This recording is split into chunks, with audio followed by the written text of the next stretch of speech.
Alors, je le disais, la prochaine table ronde concerne la production agricole de protéines végétales. Et je vais, pour en parler, demander à Capucine Laurent, qui est responsable des partenariats chez AXA Climate, de venir me rejoindre. Soyez gentils, on peut l'applaudir. Merci beaucoup. Installez-vous, je vous en prie, vous voulez. Tiens, mettez-vous au milieu. Ouais, avec votre joli pull rose. Capucine, Sarah Singla est avec nous, ingénieure agronome, agricultrice en Aveyron. Merci d'avoir fait le déplacement. Laurent Rousseau, ingénieur qui dirige Terre Univia, l'interprofession des huiles et protéines végétales. Merci Laurent, installez-vous. Et Jean-Thibault Gertz est également avec nous. Merci, venez, prenez une place. Superbe.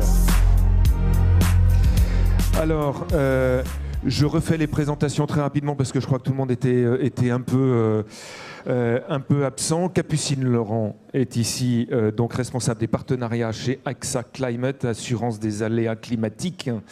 Et vous devez avoir du boulot en ce moment, à mon sens, un petit peu. Sarah Singla. Est-ce que je prononce correctement votre nom? Oui, c'est ça, Sarah Singla.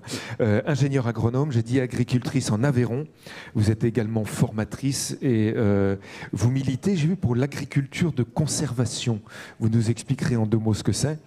Laurent Rousseau, merci, vous êtes ingénieur, vous dirigez Terre Univia, l'interprofession des huiles et des protéines végétales, et son institut technique également.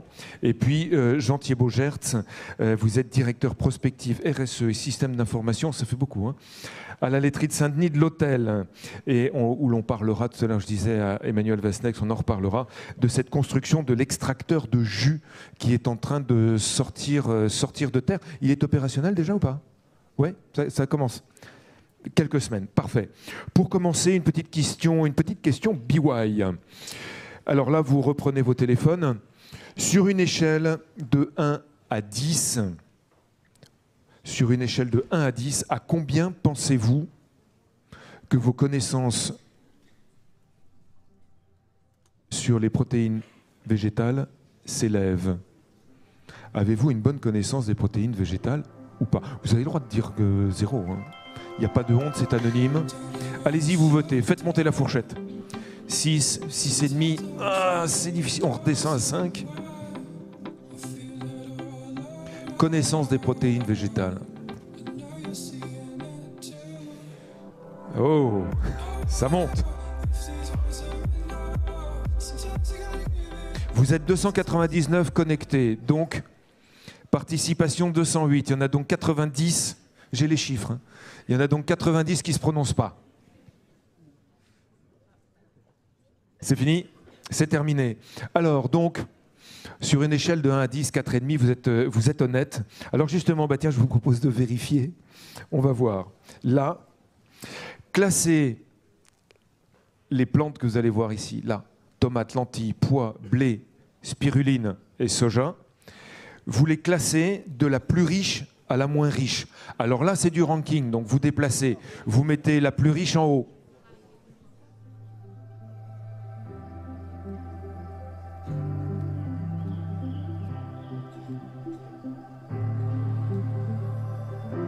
Et on va voir le classement. Il vous reste 20 secondes.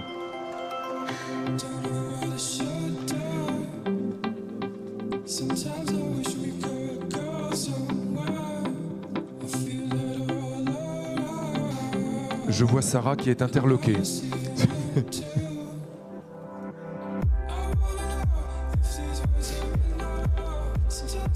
Capucine est très détachée. Tu dis, ah bah vous avez le droit de faire les tests. Ah oui, oui, vous faites les tests aussi. Voilà, alors, voilà les vraies réponses. C'est la spiruline, c'est-à-dire les algues, finalement, qui sont les plus... qui apportent le plus grand nombre de protéines végétales, 57 grammes pour 50 grammes. Et évidemment, les tomates à la fin. Voilà. Alors, je vais céder la parole tout de suite à Capucine Laurent, AXA Climate. En quoi le réchauffement climatique nous impose-t-il de produire des protéines végétales? On a vu tout à l'heure que c'est un vrai sujet. Hein, outre les problèmes pour l'humain en lui-même, sa nutrition et effectivement donc la production de protéines végétales est aussi directement impactée par le réchauffement climatique. En quoi ce réchauffement climatique va-t-il nous impacter pour les protéines? Donc ça marche? Oui, ça fonctionne. Ah pardon. On vous entend très bien. Oui, je vais illustrer un petit peu les propos que les précédents intervenants en fait, de la table ronde précédente ont déjà indiqué que les protéines végétales, effectivement, on en a besoin en réponse au changement climatique pour effectivement baisser l'impact, le bilan carbone de notre assiette alimentaire. Mais ce qu'il faut voir aussi, c'est en quoi les cultures qui vont fournir de la protéine végétale vont être adaptées aujourd'hui et surtout demain aux aléas climatiques qui vont être de plus en plus fréquents. Encore une fois, c'est un point d'attention qui a été soulevé lors de la dernière table ronde.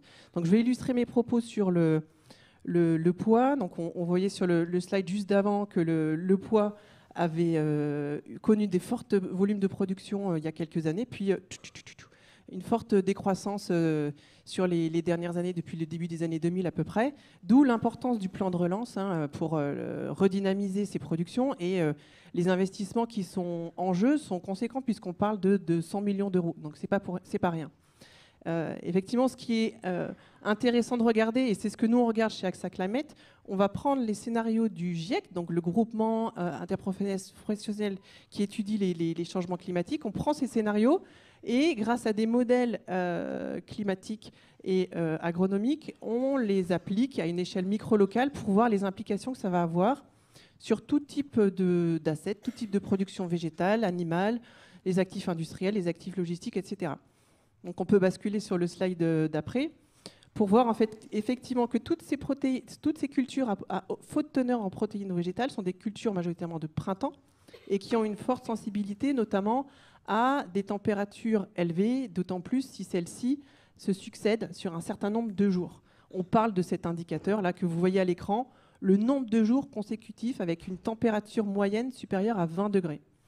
Et bien, quand ça arrive au printemps, au-delà d'un certain nombre de jours où on a plus de 20 degrés de manière consécutive, sur les protéines végétales et notamment les pois, ça a un impact. Au-delà de 7 jours consécutifs à plus de 20 degrés, on sait que, et ça c'est pas nous, AXA Climate, qui le disons, hein, c'est la science, c'est les experts agronomes, on a des choses qui tombent du plafond, on sait qu'il y a une baisse de rendement jusqu'à 40%. Donc nous, on regarde, encore une fois, on fait des modèles, on projette ce que le GIEC prévoit à une échelle micro-locale. Sur cet indicateur, le nombre de jours consécutifs avec une température supérieure à 20 degrés. C'est ce que vous voyez sur la carte là. Vous voyez une carte à gauche, ce qu'on appelle baseline, c'est-à-dire aujourd'hui, et puis à droite, demain, un scénario du GIEC. Bon, ok, on a pris le scénario le plus pessimiste, mais il faut bien donner du caricatural pour enclencher des changements à horizon 2050. Donc sur la carte de gauche, qu'est-ce qu'on voit? On voit quand les départements français sont en bleu foncé, qu'en fait il y a très peu de jours consécutifs à plus de 20 degrés, et plus on va vers du jaune, plus le nombre de jours consécutifs à plus de 20 degrés augmente. Donc ce qu'on voit déjà sur cette carte, c'est qu'entre aujourd'hui et un scénario en 2050, encore une fois le plus pessimiste, le nombre de jours consécutifs, enfin la fréquence de la consécutivité de ces nombres de jours à plus de 20 degrés augmente. Premier point. Sur le slide d'après, ce qu'on fait, c'est qu'avec nos agronomes, on le projette sur les spécificités, les besoins de chacune des cultures, et là, on l'a fait sur le pois. Donc, vous voyez sur la carte en bleu les principales zones de production du pois aujourd'hui. Donc, un peu dans l'ouest, un peu dans le nord. OK. Donc, on sait là où les volumes de production se font aujourd'hui. Ensuite, sur les deux autres cartes qui apparaissent sur l'écran, vous voyez en haut, la carte en haut, encore une fois, scénario aujourd'hui, on a traduit en facteur de risque pour le poids cet indicateur de nombre de jours consécutifs à plus de 20 degrés. Plus c'est rouge, plus c'est en kikinant, c'est-à-dire plus il va y avoir de risque de consécutivité de jours à plus de 20 degrés. Et quand on est dans le vert et l'orange, ça va. Donc on voit déjà qu'aujourd'hui, quand on est au nord, tout va bien. On est dans un scénario de risque assez faible, ce qui explique en fait l'implantation du pois dans ces zones-là.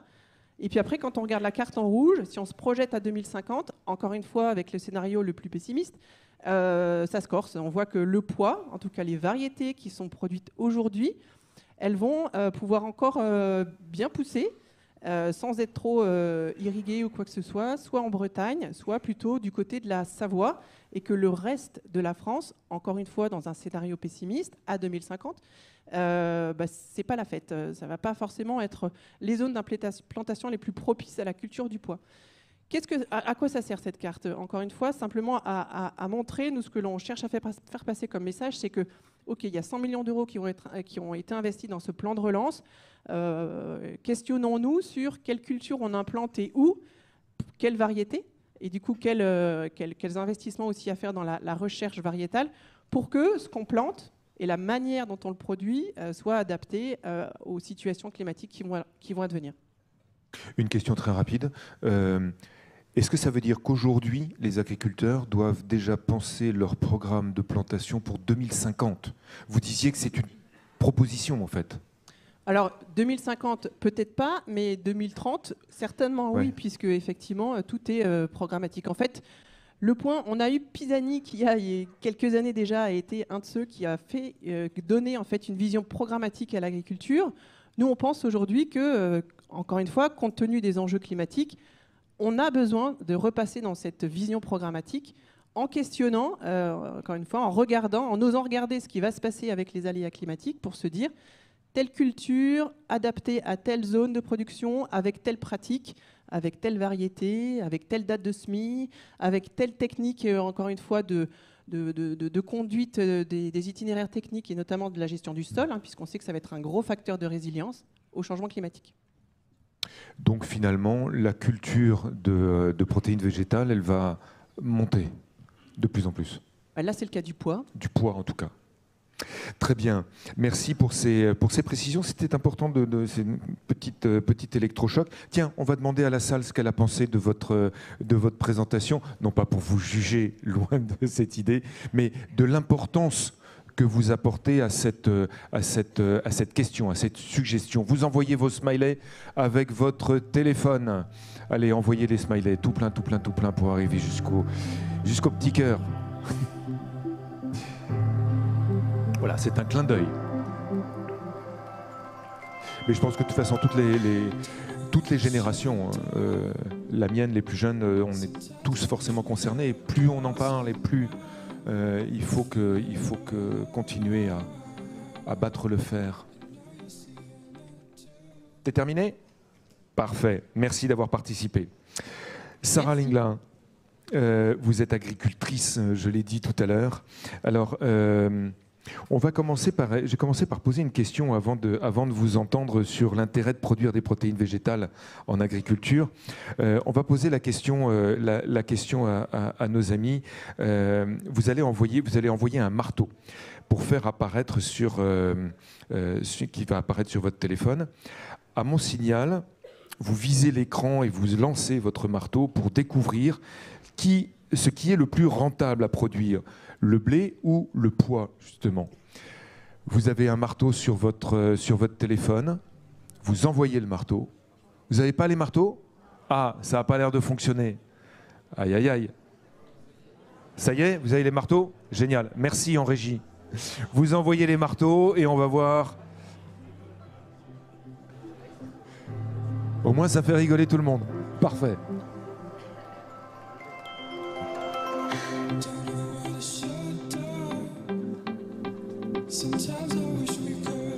Allez, continuez.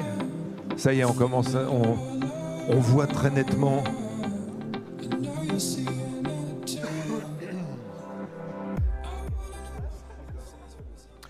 Voilà, sans grande surprise. Le blé est beaucoup plus intéressant à cultiver puisqu'il rapporte à peu près 3 000 € l'hectare, alors que le pois, c'est 900 € par hectare. Donc, il y en a qui ne sont pas d'accord. C'est bien payé, alors non. Il y en a qui disent que c'est beaucoup trop bien payé. Je sais pas, on va rectifier peut-être. Bon. On n'a pas parlé de quintaux, on a parlé d'euros. On est bien d'accord. Alors, Sarah Singlin, Quoi qu'il en soit, même si les prix sont peut-être... l'estimation est un peu haute, semble-t-il. Je ne suis pas un spécialiste du rendement agricole. Au-delà de ça, quel est l'intérêt? On voit qu'il y a quand même une différence. Il est de toute façon plus intéressant d'avoir des céréales, de cultiver des céréales que des protéines végétales, et notamment le pois. Quelles sont les difficultés pour l'agriculteur? Est-ce que finalement, d'une façon ou d'une autre, c'est rentable?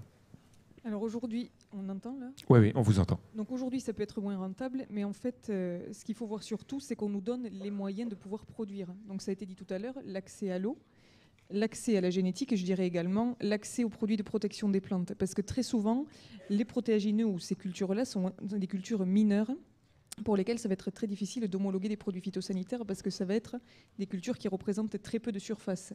Donc nous, agriculteurs, on est prêts à produire, mais encore faut-il nous donner les moyens de produire. Et sur la génétique, on parlait tout à l'heure du petit salé aux lentilles. J'étais récemment avec les producteurs de lentilles vertes du Puy. Ils ont de gros soucis à l'heure actuelle parce qu'il y a une maladie qu'on appelle l'anthracnose qui ravage complètement la culture et à l'heure actuelle, ils ne sont plus en mesure de produire cette culture-là. Donc le premier levier, ce sera la génétique, à la fois pour permettre la résistance aux ravageurs, la résistance aux maladies et qui nous permettra aussi d'utiliser moins de produits phytosanitaires. Vous dites ce sera, mais c'est déjà en cours, j'imagine que... C'est en cours, mais la recherche, c'est un temps long. Pour homologuer une variété aujourd'hui, c'est à peu près 10 ans. La recherche prend du temps, même si on a accès à toutes les nouvelles technologies qui vont être utilisées. Et il ne faut pas oublier, ça a été dit tout à l'heure, qu'avec les accords du GATT qui avaient été prononcés en 1992, nous sommes principalement axés sur le blé et le maïs. Et on avait laissé toute la recherche concernant le soja aux États-Unis, et en Amérique du Nord, Amérique du Sud. Donc on a un gros travail à faire sur les protéagineux, sur les légumineuses.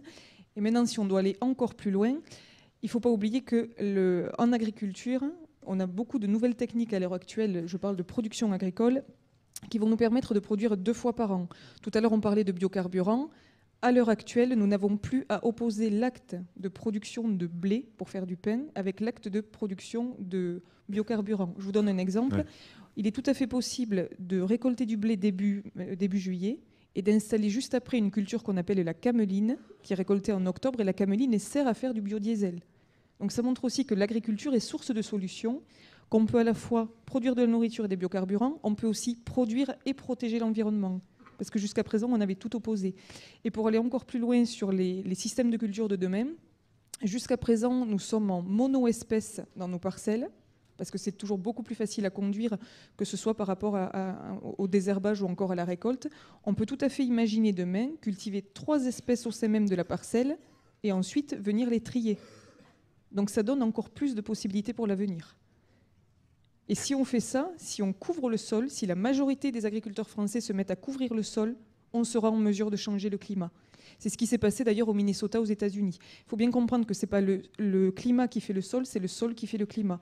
Plus nous serons nombreux à couvrir le sol avec du végétal, plus nous aurons de l'évapotranspiration. Plus nous avons d'évapotranspiration, plus nous formons de nuages. Et à partir du moment où les nuages ont un certain nombre de gouttes à l'intérieur, il se met à pleuvoir. Donc on va pouvoir inverser la tendance et ne pas avoir le scénario catastrophe de 2050. Mais ça sous-entend que tout le monde s'y mette. Ça veut dire que les terres doivent toutes être cultivées tout le temps? Oui. Il faut éviter les terres non cultivées. Oui, une terre non cultivée, pour vous donner un exemple, en plein été, un sol nu, c'est 28 mm d'eau qui partent en une semaine. Un sol couvert, même si on laisse uniquement des résidus de paille, c'est 0,4 mm qui partent par jour. Ça fait 4 mm d'eau en une semaine. Et le 28 mm d'eau que l'on perd en été en une semaine, ça correspond en moyenne à la quantité d'eau qu'il faut pour produire 1 tonne de matière sèche. Ça veut dire qu'on perd de l'eau, et cette eau-là nous permettrait de produire un peu plus. Et nous permettrait de produire des biocarburants, nous permettrait de produire une deuxième alimentation. Parce que ce qu'il faut voir aussi, c'est que la surface agricole utile au niveau international est en train de diminuer, la population augmente. Donc nous devons multiplier nos rendements par 4. Si je perds 2 fois plus de surface et que j'ai 2 fois plus de personnes à nourrir, nous sommes obligés de faire de l'intensification. Mais on ne va pas faire de l'intensification au sens péjoratif du terme, c'est de l'intensification écologique. Et tout ce dont je vous parle, nous avons de très bons exemples partout en France, quel que soit le département, y compris au niveau international. Donc ça montre aussi que l'agriculture est une vraie solution. Et donc cette solution, est-ce qu'elle a une chance de trouver sa rentabilité, justement ? La rentabilité, on l'aura à partir du moment où nous sommes nombreux à s'engager vers ces pratiques-là. Et la rentabilité, donc si vous m'avez tout à l'heure demandé de vous parler vite fait d'agriculture de conservation des sols, la rentabilité, nous l'aurons à partir du moment où nous allons minimiser le travail du sol. En minimisant le travail du sol, nous allons également réduire nos charges de mécanisation. Donc ça, c'est un vrai levier. Et la bonne nouvelle dans cette technique, c'est que tous les agriculteurs qui se sont lancés dans cette agriculture-là l'ont fait sans aucune aide PAC. Et ça, c'est la première durabilité. Et ceux qui se sont lancés là-dedans n'ont pas fait marche arrière. Donc ça montre que c'est un système qui est vraiment durable. Et c'est une autonomie financière, on y Autonomie arrive. financière. Donc finalement aussi, et humainement parlant, c'est quand même plus satisfaisant que d'être subventionné. Tout à fait, et on reprend plaisir à travailler. Ce qu'on voit, c'est qu'on a des agriculteurs qui sont beaucoup plus épanouis, qui sont fiers de leur métier, et ça montre que le métier d'agriculteur, c'est un métier d'avenir. Parce qu'on a besoin d'un agriculteur au moins 3 fois par jour. Magnifique, joli message. Merci. Alors...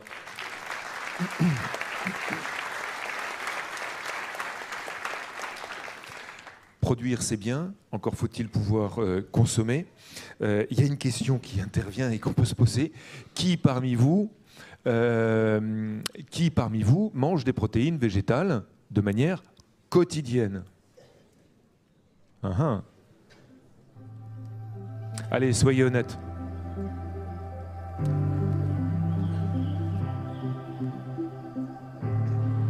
Combien êtes-vous sur 324? Vous êtes 172 à participer, 180, c'est bien, ça monte.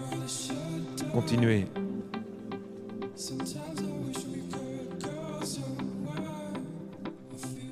Ah, on est presque à moitié-moitié, hein. Et plutôt du pas moi.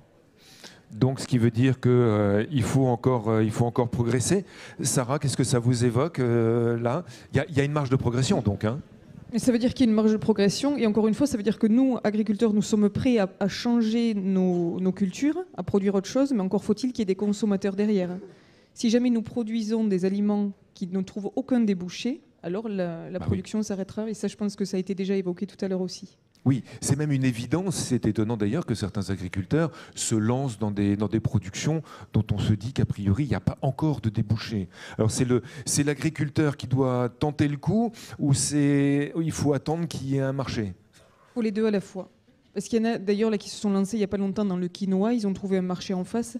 On peut se mettre à produire, mais après, on revient sur ce qui a été dit aussi tout à l'heure, ça va être l'éducation. Il y a d'autres cultures comme de l'amarante. L'amarante chez nous n'est pas du tout consommée, elle est plutôt consommée au Pérou. On peut imaginer demain cultiver de l'amarante, qui est en plus une plante qui résiste très très bien au sec, donc qui serait un vrai levier en termes de culture que l'on pourrait faire pousser l'été. Mais ça veut dire en face avoir les consommateurs qui soient prêts à consommer cette plante-là. Et des consommateurs qu'il faut éduquer, puisque finalement tout le monde ne connaît pas. Alors justement, je vous propose à vous de donner votre avis. D'après vous, quel est le principal levier à actionner pour encourager la production des protéines végétales? Est-ce qu'il faut subventionner la production? Est-ce qu'il faut financer la recherche et le développement? On en a longuement parlé tout à l'heure. Vulgariser les protéines végétales auprès des consommateurs pour être une sorte de masse critique, puisqu'on ne produit pas pour faire des micro-productions. Ou alors développer l'alimentation des animaux. Quel est le principal levier à actionner selon vous?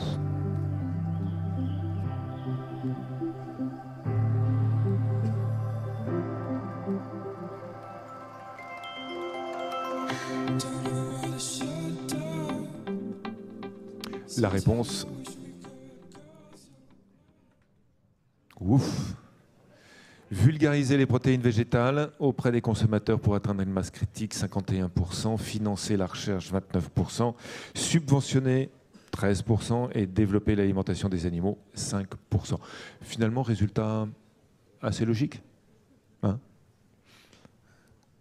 Merci beaucoup, Sarah, pour cette observation, et je me tourne vers Laurent Rousseau, Terre Univien.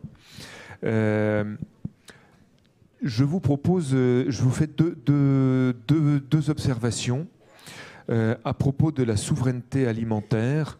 Je vous propose de découvrir avec moi le degré d'autosuffisance de la France en protéines végétales.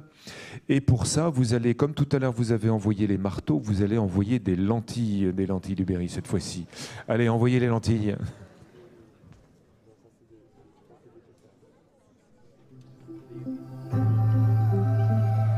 Il y a des photos à faire là.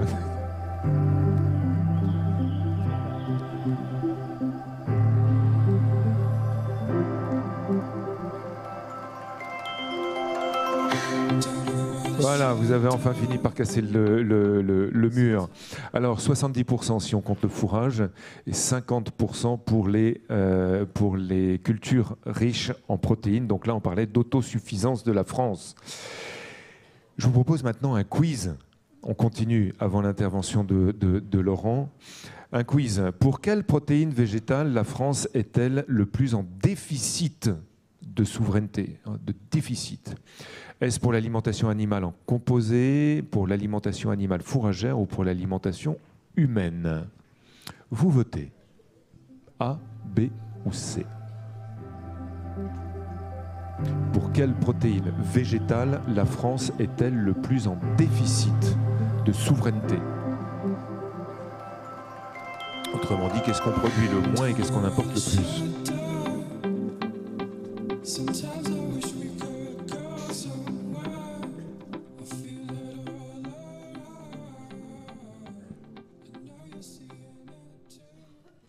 Réponse, alimentation animale en composé 42%, 34% en alimentation humaine et alimentation animale fourragère, c'est la troisième. Arnaud Rousseau, on sait que vous êtes un spécialiste des protéines végétales. Laurent, pardon. Pardon, excusez-moi. Laurent Rousseau. On sait que vous êtes un spécialiste. D'abord, cette réponse, ça vous évoque quoi? Et puis, dites-nous comment on peut accéder justement à la souveraineté alimentaire en protéines végétales. Alors bonjour à tous d'abord et merci pour l'invitation. Alors ça m'évoque le fait que c'est juste, c'est-à-dire que lorsqu'on fait une analyse, et on l'a fait avec l'ensemble des interprofessions de l'ensemble des filières il y a 3 ans, sur notamment la relance d'un plan protéines décennal, on a fait le constat que là où on avait des problématiques de souveraineté, c'était essentiellement lié à trois questions et qui ne sont pas du même degré, mais qui sont ça a été posé des vrais sujets. Le premier, c'est effectivement, et c'est lié à l'après-guerre, c'est la dépendance que nous avons aux importations de matières riches en protéines pour l'alimentation animale. Ça relève des accords, Blair House, qui nous imposaient, jusqu'à il y a encore quelques années, l'obligation d'importer des tourteaux, notamment américains, nord-américains, des tourteaux pour l'élevage. Il y a eu, à un moment donné, une nécessité de se préoccuper de ça, dans les années 70, parce que à ce moment-là, il y a eu, certes, le choc pétrolier, mais il y a aussi des accidents climatiques très importants aux États-Unis qui ont provoqué un embargo à l'export américain et qui ont mis notre élevage européen et français en particulier en très grande difficulté. Donc il y a eu une prise de conscience de nos filières. Donc c'était déjà le climat à l'époque qui nous avait Ah oui, mais de toute façon, le climat et l'agriculture, c'est une vieille histoire. Oui. Simplement, ça s'accélère un peu actuellement, mais ça a toujours été le cas. Et donc là, il y a eu une prise de conscience, une nécessité de créer le premier plan protéines à l'époque, qui a mobilisé des agriculteurs et des institutionnels pour créer des filières structurées autour de ces productions d'abord d'oléagineux, première productrice de matières riches en protéines, colza et tournesol. Et progressivement, on est arrivé, parce qu'on a su valoriser le coproduit, l'huile.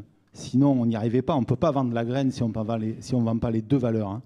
Et on a pu produire suffisamment. Il faut savoir qu'aujourd'hui, en tourteau, par l'apport en MRP, en tout cas en matières riches en protéines, essentiellement colza, tournesol, un peu de pois. Il y a des drèches aussi, je vois des céréaliers ici, il y a aussi des drèches de céréales. Et puis il y a, c'est-à-dire les coproduits, et puis il y a évidemment le soja français. On atteint 50, 51, 52% d'autonomie, de capacité de production en France. C'est le plus haut taux en Europe. Et il faut savoir qu'on est les premiers producteurs européens en oléoprotéagineux. On est les très forts contributeurs. Et donc, on a une responsabilité à la fois vis-à-vis de nos producteurs, nos éleveurs, nos consommateurs, mais aussi au niveau de la souveraineté européenne. Et ça, il ne faut pas l'oublier, parce que dans ce qui a été dit lors de la conférence introductive, l'enjeu autour de la souveraineté, elle est continentale, elle n'est pas forcément nationale, elle est très interdépendante. Et on doit raisonner notre contribution relative des uns et des autres pour le collectif. Et la France, elle a une responsabilité, elle l'a toujours eue, majeure sur ces sujets-là, autant que sur les autres aspects céréaliers et autres. Et donc, on est arrivé à ce niveau. Ce qui est très important de savoir, c'est que ces 52, 50%, 53% sont très fragiles. Très, très, très fragile. Ça a été évoqué, ça dépend de beaucoup de choses. Et par rapport à ce qui a été dit, je me permets de réagir, puisque je dirige aussi l'Institut technique qui accompagne les agriculteurs et les techniciens de développement. Pour arriver à maîtriser, en face des changements que nous avons aujourd'hui, à maîtriser les insertions et les diversifications nécessaires pour ces différentes choses, oléagineux, légumineuses, jusqu'à la lentille. Pour arriver à maîtriser ça, il faut avoir une connaissance en robustesse des systèmes de culture qui est acquise sur les céréales, relativement, donc c'est de l'ajustement, de l'optimisation, qui est relativement acquise sur le colza depuis des années, qui est presque acquise sur le tournesol et qui n'est pas du tout acquise sur les légumineuses. Ouais. Et donc il y a un travail de fond, qui est un travail de longue haleine, à la fois sur les moyens de production, dans lequel on y met les semences, les protections contre les ravageurs qui évoluent fortement avec le climat, mais aussi un besoin de compréhension sur les itinéraires techniques dans les différents pédoclimats français qui sont très variés. Et pour arriver à ça, il faut des acquisitions très importantes de connaissances et d'expertise technique sur le terrain, ce qui nous engage pour des années. Ce n'est pas en 2 ans, en 3 ans ou en 5 ans qu'on y arrivera, c'est des décennies qu'il faut pour y arriver. Mais rassurez-moi, on a commencé à y penser il y a déjà quelques temps. Oui, tout à fait. C'est-à-dire, en fait, on arrive quand même. On a fait évoluer, on parlait du poids. Sur le poids, on est capable d'avoir des variétés aujourd'hui qui sont mieux que les années précédentes, sur notamment certaines résistances à certaines maladies, ou certaines, notamment le fait d'avoir du poids d'hiver plutôt que d'avoir du poids de printemps, capable peut-être plus résilient par rapport à certaines situations. Là où il faut, et ce qui a été dit, ce que vous avez dit, c'est qu'il faut absolument qu'on ait une approche beaucoup plus ciblée, territorialisée, pour savoir avoir le meilleur couplage possible entre le potentiel de la culture, le pédoclimat concerné et la valorisation économique dans cet endroit où on le produit. Parce que si on n'est pas capable de valoriser correctement au bon prix dans la zone de production concernée, on ne sait pas la peine de raisonner les deux premiers leviers. Donc c'est un travail de fond qui a été déjà engagé, qui continuera dans le cas du plan protéines dans lequel nous sommes actuellement pour encore des années. Alors nous, on le fait en France. Est-ce que les autres pays font la même chose? Est-ce qu'ils sont engagés de la même façon? Est-ce qu'ils sont aussi en avance, en retard? Alors ça dépend de quel pays on parle. Prenons par exemple l'exemple de nos produits à nous, les Oléopro. Le pays concurrent aujourd'hui, c'est le Canada.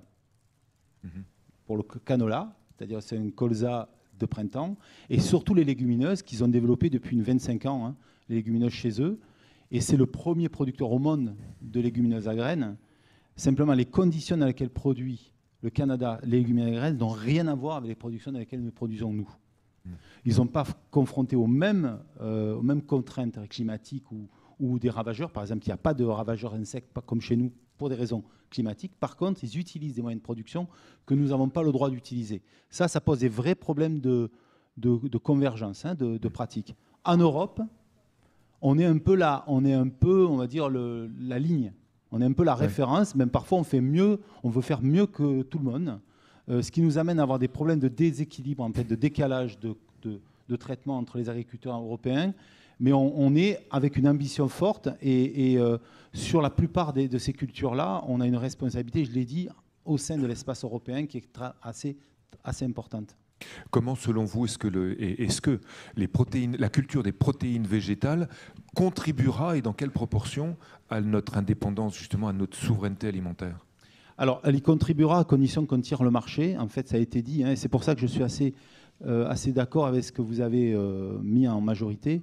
C'est-à-dire qu'on est sur des produits très segmentés et qui n'existent que parce qu'on fonctionne par un flux tiré. Nos cultures ont été forcément construites par des flux poussés, c'est-à-dire on produisait pour valoriser parce qu'on avait besoin de volume. Là, on est avec les protéines végétales sur des problèmes de segmentation, et ça a été dit notamment par les transformateurs. On a besoin de spécialité, on a besoin de segmentation. Pour arriver à le valoriser, il faut un marché qui le tire. Donc si on a un marché qui le tire, on aura effectivement une culture qui va se mettre en œuvre avec une logique de vertueuse. Il faut savoir que sur les légumineuses, on va dire les légumes secs, prenons une partie des légumineuses qui sont les légumes secs. Parce que dans la construction de ce que c'est que les protéines végétales et plein de choses, on prend toutes les légumineuses, et dans les légumineuses, il y a les légumes secs dans lesquels vous y trouvez le haricot sec, la lentille, le pois chiche. En Europe, on est le plus petit consommateur, on a le plus faible consommation européenne. On est à 2,5 kg par habitant. Ah oui, c'est pas lourd. D'accord ? C'est le plus faible taux européen, pour des raisons de culture de l'alimentation. Hein. Parce qu'en fait, chez nous, contrairement à certains pays européens, hein, je ne parle pas du Canada et d'ailleurs, ou encore dans d'autres pays, on considère les légumes secs comme des légumes. Et comment on considère comme des légumes, quand on parle du lentilles petit salé lardon, là, c'est qu'on mélange des protéines avec des protéines. En fait, dans certaines cultures culinaires qu'on avait avant, ces légumes secs étaient utilisés comme des protéines. Et on a perdu ça pour différentes raisons liées à notre développement économique, développement gastronomique, mettre de côté toutes les traditions, certaines traditions culinaires pour d'autres. Et du coup, tant que ça n'est pas résolu, c'est-à-dire, c'est pour ça que je reviens à ce qui a été dit, tant qu'on ne fait pas évoluer la perception et l'usage de ces protéines en graines entières, mais aussi en ingrédients, on n'aura pas la culture, l'intérêt à cultiver, et on n'aura pas les structurations de filières qui fonctionneront, comme on l'a vu dans la partie territoriale, que ce soit Lego ou autre. Avant que je pose la question publique, votre avis à vous de professionnel? On pose la question publique. Selon vous, la France peut-elle devenir autonome sur les protéines végétales? Oui ou non? Vous avez le droit de voter, vous, pendant qu'on écoute la réponse de Laurent Rousseau.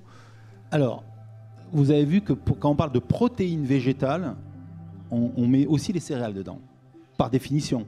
Oui. Donc si on parle d'autonomie sur l'ensemble des protéines végétales, on l'est. Si par contre on parle d'autonomie sur les protéines qui nous manquent, celles qui sont riches, les matières riches en protéines, est-ce que l'autonomie a du sens? Non, elle n'a pas de sens. Est-ce qu'on peut être suffisamment souverain pour que notre degré de dépendance aux importations nous permette néanmoins d'être durable dans nos cultures? Oui. On ne l'est pas suffisamment. C'est-à-dire qu'aujourd'hui, avec 53% sur les matières riches pour l'élevage, avec un degré d'autonomie sur l'alimentation humaine qui dépend de ce dont on parle, lentilles, pois chiches, etc., on est dans un contexte de marché, de production qui n'est pas suffisamment durable. Il faudrait augmenter, mais raisonnablement, augmenter les productions françaises pour atteindre de 50 à 60% de taux de souveraineté, pour avoir un taux de durabilité de notre système agricole qui, même si on n'est pas suffisamment autonome, et on ne le sera jamais, parce qu'on est un marché ouvert, ne serait-ce qu'en Europe d'ailleurs, on aura intégré, on aura mis en place de l'agro-transformation, agroécologie, agro-durable suffisamment pour que tout le système soit durable, ce qui n'est pas le cas aujourd'hui. Merci pour vos réponses, Laurent Rousseau, et je me tourne vers Jean-Thibault Gertz. Mais avant que vous n'interveniez, une question Biwi. Question à vous tous. Est-ce que vous avez déjà goûté un jus végétal?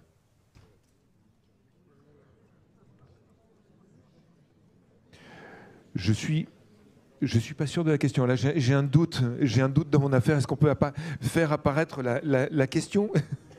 Aidez-moi. Un jus de... Pourquoi on dit jus végétal? Parce que, oui, évidemment, si on par exemple le jus de soja, oui. Parce que ce n'est pas un lait de soja, pour des raisons de dénomination. Oui, donc, est-ce que vous avez déjà consommé des jus végétaux, tels que de soja, par exemple? Oui, merci de m'être venu en aide, de m'avoir secouru. Parce que c'est vrai que le jus végétal, c'est un peu ambigu. Donc, question, est-ce qu'on peut faire apparaître la question à l'écran? Non, apparemment pas. Alors, c'est pas grave, on passe à la suite. Avec vous, Jean-Thibault Gertz, je l'ai dit, Jean-Thibault, vous êtes directeur prospective à la laiterie de Saint-Denis de l'Hôtel. Laiterie de Saint-Denis de l'Hôtel. Donc, Saint-Denis de l'Hôtel, pour ceux qui ne sont pas locaux de l'étape, c'est à quelques encablures d'ici, à l'est d'Orléans. Où principalement vous êtes une unité de transformation de produits laitiers et est en train de se construire, et vous me disiez qu'on est même à l'essai en ce moment, un extracteur de jus. Alors, un extracteur de jus, pourquoi, en deux mots, à quoi ça sert? Qu'est-ce que vous allez, quel type de produit allez-vous traiter là-bas? Alors, si vous m'entendez à nouveau, oui, très bien. J'avais prévu 2-3 planches pour expliquer le lien avec la protéine végétale du groupe familial. On va les passer, bien sûr. Voilà. Alors, juste peut-être en introduction. Donc, vraiment en deux mots, la laiterie de Saint-Denis l'Hôtel, c'est une entreprise familiale, effectivement, dont le siège principal, enfin le site principal est à 25 km d'ici. et qui est une entreprise donc de taille intermédiaire, comme les chiffres en attestent, sur 2 activités principales que sont les boissons et tout ce qui est salade et salade traiteur. C'est une entreprise vraiment ancrée dans les territoires, comme on peut le voir sur la répartition sur la carte, et ça le tient à son origine laitière. D'accord, c'est très important, vous verrez après pourquoi.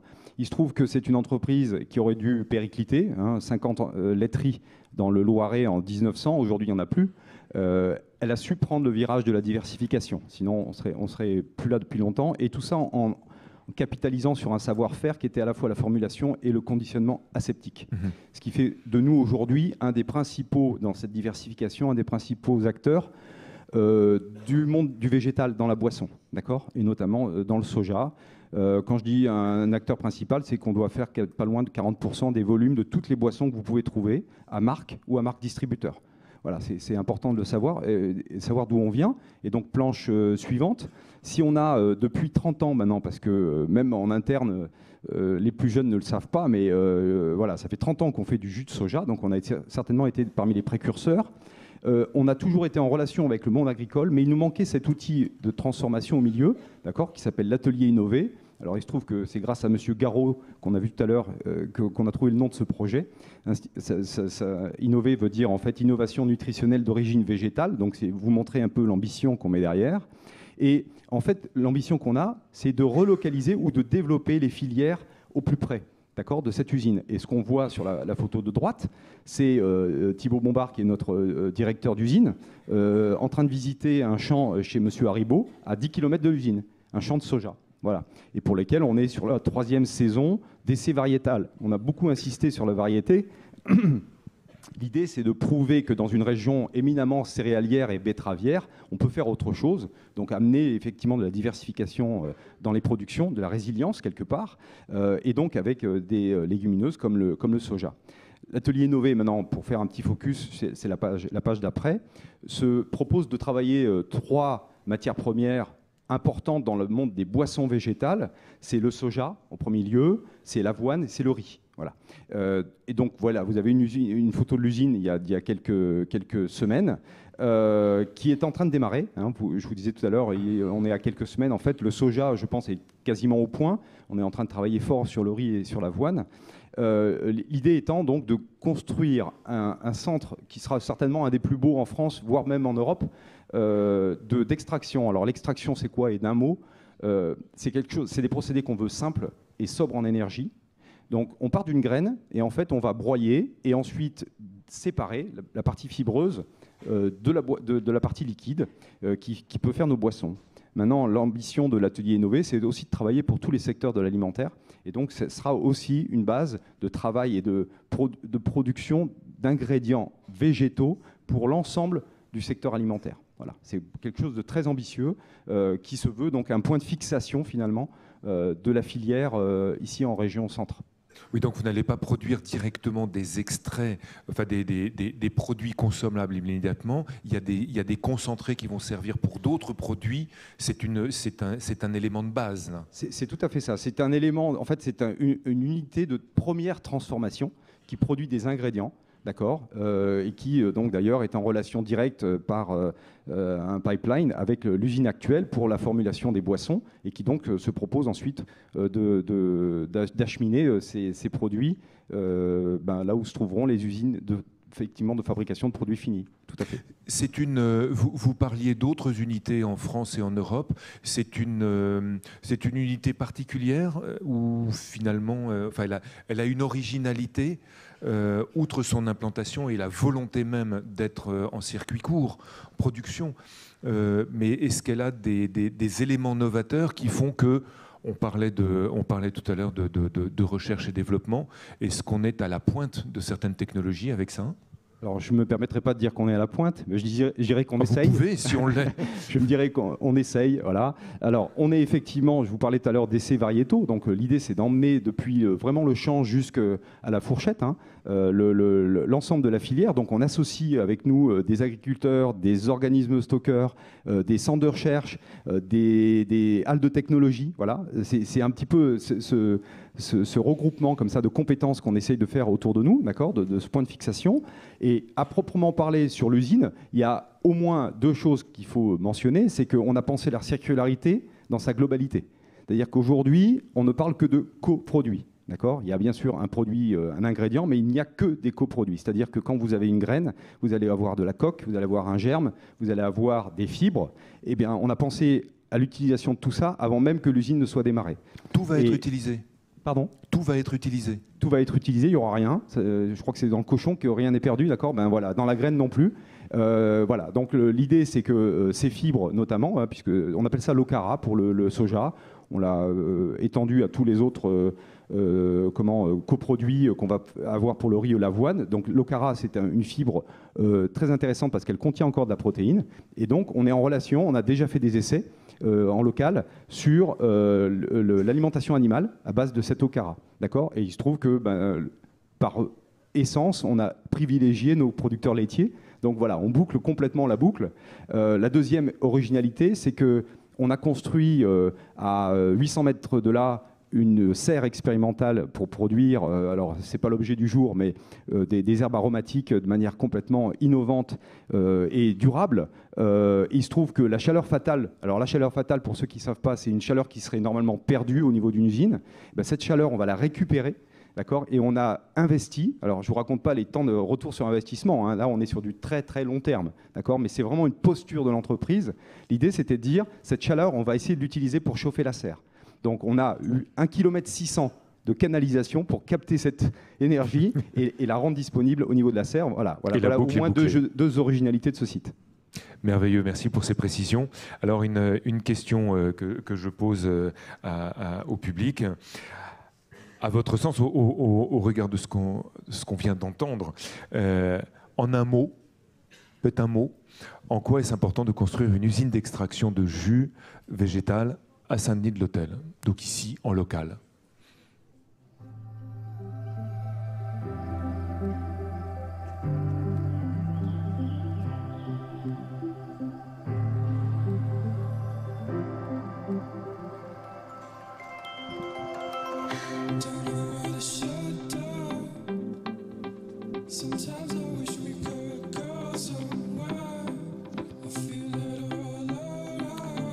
On se laisse encore quelques secondes.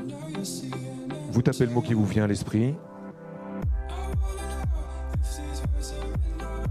À propos de ces constructions, certes industrielles, mais à vocation alimentaire, pour optimiser le végétal et la production et la transformation alimentaire.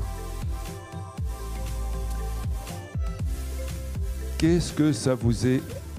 Alors local, bien entendu, voilà, souveraineté, innovation, autonomie, diversification. Vous lisez les mots comme moi. Recyclage, nouveauté, avec un petit smiley. Eh bah c'est bien. Ça c'est un jeune. Ah bah c'est bien.